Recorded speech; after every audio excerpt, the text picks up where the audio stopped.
புல்வாமா தாக்குதல் வீரம் நிறைந்த தியாகம். ஒரு நாட்டின் வீரர்கள் தங்கள் உயிரை இழக்கும்போது அந்த நாடு அமைதியாக இருக்கக்கூடாது. அவர்கள் தியாகம் வீணாக விடக்கூடாது. 2019 ஆண்டு பிப்ரவரி 14 உலகமே காதலர் தினம் என்று கொண்டாடி கொண்டிருக்கும் பொழுது இந்தியாவிற்கு அது ஒரு துயர நாளாக மாறியது.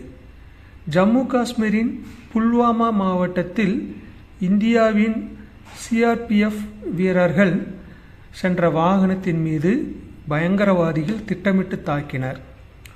ஒரு பாகிஸ்தான் தற்கொலை பயங்கரவாதி தன் காரை வெடிக்கச் செய்ததில் 40 வீரர்கள் வீரமரணம் அடைந்தனர்.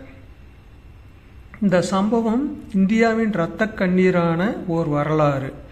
ஆனால் இதை ஒரு வெறுமனே கடந்த நிகழ்வாக பார்த்துவிட முடியாது. இது நமக்கு ஒரு பாடம். இது நமக்கு விடுக்கப்பட்ட ஒரு அழைப்பு ஆகும். இது ஒரு எழுச்சிக்கான தருணம். பயங்கரவாதம் பாகிஸ்தானினுடைய இரட்டை முகமாகும்.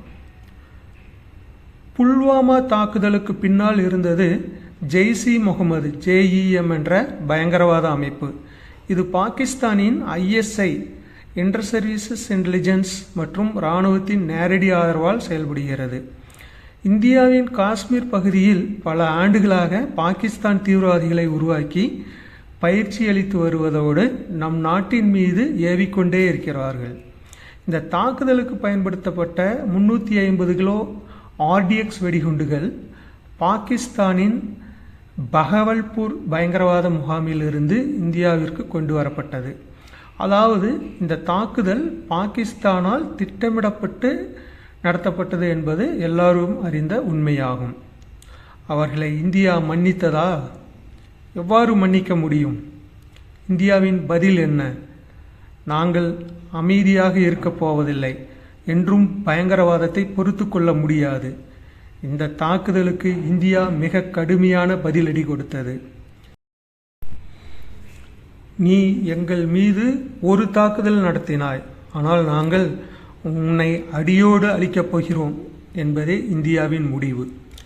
பிப்ரவரி 26, 2019 இந்திய விமானப்படை பாகிஸ்தான் பாலக்கோட் பயங்கரவாத முகாம்களை 1000 கிலோ வெடிகுண்டுகளால் அழித்து நொறுக்கியது.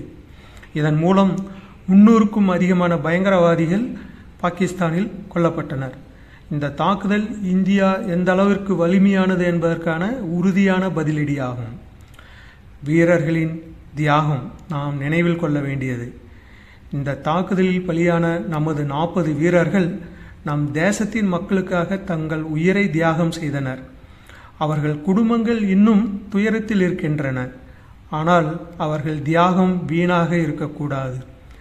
நம் நாட்டின் பாதுகாப்புக்கு இந்த வீரர்கள் தங்கள் கனவுகளையும் வாழ்க்கையையும் குடும்பத்தையும் இளமையையும் தியாகம் செய்தார்கள். இந்தியாவின் சுதந்திரம் மற்றும் பாதுகாப்பு அவர்களின் இரத்தத்தில் எழுதப்பட்டிருக்கிறது. இந்த நிலையில் நமது கடமை என்ன? இந்தியாவின் எதிரி நம்மை உடைக்க நினைக்கின்றான். ஆனால் நாம் இணைந்து செயல்பட்டால் எந்த சக்தியும் நம்மை உடைக்க முடியாது. இளைஞர்களே, இதை நினைவில் கொள்ளுங்கள்.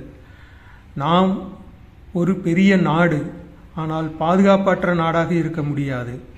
நம் வீரர்கள் நம் நாட்டை பாதுகாக்க போராடுகிறார்கள். நாம் அவர்களை ஆதரித்து அவர்களுக்கான மரியாதையை என்றும் வழங்க வேண்டும். முயற்சி செய்தால் நாமும் தேசத்தின் பாதுகாப்புக்கு ஒரு பங்காற்ற முடியும். நாம் எப்பொழுதும் விழித்திருப்போம். நம்மை எவராலும் சீர்குலைக்க முடியாது. ஜெய் ஹிந்த். இந்தியா என்றும் பெருமையாக இருந்திடட்டும்.